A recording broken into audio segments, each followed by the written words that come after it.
नमस्कार। कई दिनों से हम आपको बता रहे हैं कि शायद भारत में केसेस का जिक्र उतना नहीं होना चाहिए जितना मौत का जिक्र होना चाहिए। केसेस जितने भी हो जाएं, देखना चाहिए कि कितने लोगों की मौत हो रही है। तो आज मैं जरा मौत के आंकड़ों पर बात करना चाहूंगा और फिर आपको देश विदेश में जो अन्य खबरें हैं उनके बारे में भी जिक्र करेंगे।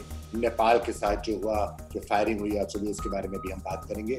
पर पहले जरा मैं मौत के आंकड़ों पर नजर डालना चाहूंगा।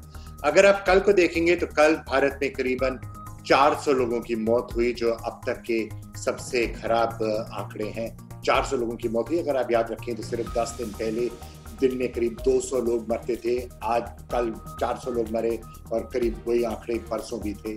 तो स्थिति काफी गंभीर है और खास तौर से गंभीर है अगर आप लोगों की बात माने, वो लोगों की बात माने जो कह रहे हैं कि जो भी आंकड़े हैं वो कम है। जो जितने लोग एक्चुअली मर रहे हैं वो ऑफिशियल आंकड़ों से कहीं ज्यादा है। दिल्ली में जैसे कि कहा गया है, कई एमसीडी कमिश्नर्स ने कहा है कि दिल्ली में 1000 लोग नहीं मरे, 2000 लोग मरे हैं। पर ठीक है, अभी अगर हम ऑफिशियल आंकड़ों को ही देखें और उन पर हम एनालिसिस करें तो देखते हैं कि क्या स्थिति हमारे सामने आ रही है। भारत में काफी हद तक लोग केस फैटेलिटी की बात करते हैं। आप देखते हैं कि भाई देखिए, इतने सारे केसेस हुए हैं, इतने सारे लोगों की मौत हुई है, तो क्या कितने प्रतिशत लोग मरे हैं। और अगर आप वो आंकड़ों को देखें तो करीब 2.8 के करीबन फिगर आता है केस फैटेलिटी रेट का। पर शायद ये सही नहीं है, क्योंकि अगर किसी को कोरोना वायरस होता है तो उनकी मौत 12 या 14 दिन बाद होती है। तो हमें कौन से आंकड़ों पर ध्यान रखनी चाहिए? अभी कितने लोगों की मौत हुई है और 12 दिन पहले या 14 दिन पहले कितने केसेस थे। अगर आप उस हिसाब से देखें तो अभी भारत में 8500 के करीब लोगों की मौत हुई है और जो 12 या 14 दिन पहले करीब 160,000 केसेस थे भारत में। तो अगर इन दोनों की तुलना करें तो 5% लोग उस समय जो केसेस थे, तो उनमें से 5% लोगों की मौत हुई है। तो 2.8 नहीं, 5% लोगों की मौत हुई है। पर अगर आप एक और नजरिए से इसी आंकड़े को देखें तो अगर आप इस आंकड़े को देखें कि भाई देखिए, जिन लोगों को कोरोना वायरस हुआ था, जो केसेस रिजॉल्व हो गए हैं, किसी को कोरोना वायरस हुआ था या वो ठीक होकर उनकी डिस्चार्ज हो गया है या उनकी मौत हुई है, वो क्या आंकड़े हैं। तो भारत में हर एक जने जिसकी मौत होती है तो उनके लिए 17 लोग ऐसे हैं जो ठीक होकर घर चले जाते हैं। 17 बनाम 1, यानी कि उस नजरिए से भी अगर आप देखें तो करीबन 5% लोगों की मौत हो रही है। अगर आप दुनिया की तुलना करें इससे तो भारत में स्थिति वहां दुनिया के बनाम सही है, ठीक है, क्योंकि दुनिया में करीब 10% लोगों की मौत होती है। अगर किसी को कोरोना वायरस हो जाए तो 10% लोग मर रहे हैं, भारत में भी 5% है। पर ये आंकड़े हमें ध्यान में रखने चाहिए जब हम फोरकास्टिंग करते हैं। जब दिल्ली में जैसे कहा जाता है कि 5 लाख कोरोना वायरस केसेस हो सकते हैं, तो उनमें से कितने लोगों की मौत हो सकती है, वो 5% का आंकड़ा हमें शायद याद रखना चाहिए। केस फैटेलिटी रेट का जो 2.8% का आंकड़ा है, शायद उस पर ध्यान हमें कम देना चाहिए, क्योंकि किसी को कोरोना वायरस होता है तो अगर उनकी मौत होती है या वो ठीक होते हैं, वो 12 या 14 दिन बाद होती है। हाँ, और एक राज्य और दूसरे राज्य में काफी अंतर है, उसकी भी हम चर्चा करेंगे, पर शायद कल। फिलहाल आपको दिखाते हैं आज की मुख्य सुर्खियां। दिल्ली में कोरोना मरीजों के शवों के साथ हो रही लापरवाही पर सुप्रीम कोर्ट ने राज्य सरकार को जमकर लताड़ लगाई। केवल दिल्ली ही नहीं, शीर्ष अदालत ने शवों के साथ जानवरों से भी बदतर सलूक होने का हवाला देते हुए दिल्ली, महाराष्ट्र, तमिलनाडु और बंगाल को नोटिस जारी कर सरकारी अस्पतालों की स्थिति को लेकर कड़ी टिप्पणी की है। इस बाबत केंद्र सरकार से भी सुप्रीम कोर्ट ने नोटिस जारी कर विस्तृत जवाब मांगा है। कई सरकारी अस्पतालों के डायरेक्टरों को भी नोटिस जारी कर मरीजों की जानकारी देने की बात कही है। 18 जून को इस मामले पर अगली सुनवाई होगी। दिल्ली में कोरोना के बढ़ते मामलों और इनसे निपटने के लिए किए गए इंतजामों पर सुप्रीम कोर्ट ने राज्य सरकार पर तल्ख टिप्पणी की है। मामले का खुद संज्ञान लेते हुए न्यायमूर्ति अशोक भूषण, न्यायमूर्ति संजय किशन कौल और न्यायमूर्ति MR शाह की पीठ ने राज्य सरकार से पूछा है कि दिल्ली में कोरोना जांच में कमी क्यों की गई। दिल्ली में पहले रोजाना 7000 टेस्ट होते थे, जिन्हें अब घटाकर 5000 कर दिया गया है। इसके अलावा कोर्ट का कहना है कि दिल्ली के सरकारी अस्पतालों में शवों की उचित देखभाल नहीं की जा रही है और मरीजों के परिवारों को भी मौतों के बारे में सूचित नहीं किया जा रहा है। कोर्ट के मुताबिक कुछ ऐसे भी मामले सामने आए हैं जिसमें परिवार अंतिम संस्कार में भी शामिल नहीं हो पाए।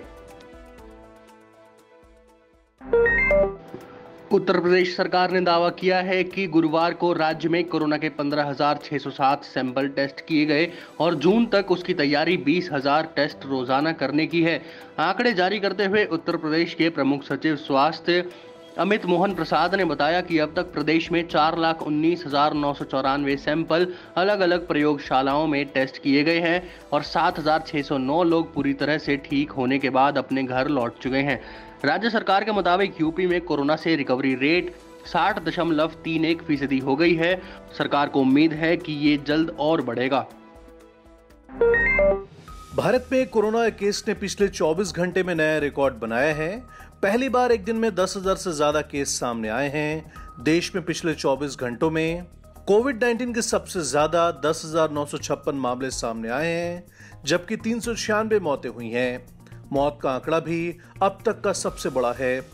इससे पहले गुरुवार को 9,996 मामले सामने आए थे और 357 लोगों की मौत हुई थी। देश में अब कोरोना के मामलों की कुल संख्या 2,97,535 है, जिनमें 1,41,842 सक्रिय मामले हैं। इसमें से 8,498 लोगों की मौत हो चुकी है, जबकि 1,47,000 लोग ठीक भी हुए हैं। एक्टिव केस मामले में दुनिया में भारत का चौथा स्थान है, यानी कि भारत ऐसा चौथा देश है जहां फिलहाल सबसे ज्यादा संक्रमितों का अस्पतालों में इलाज चल रहा है। कोरोना सबसे अधिक प्रभावित राज्य महाराष्ट्र में मरीजों की संख्या 1 लाख पहुंचने वाली है। इसके बाद राजधानी दिल्ली और तमिलनाडु में कोरोना के केस में तेजी से इजाफा हो रहा है।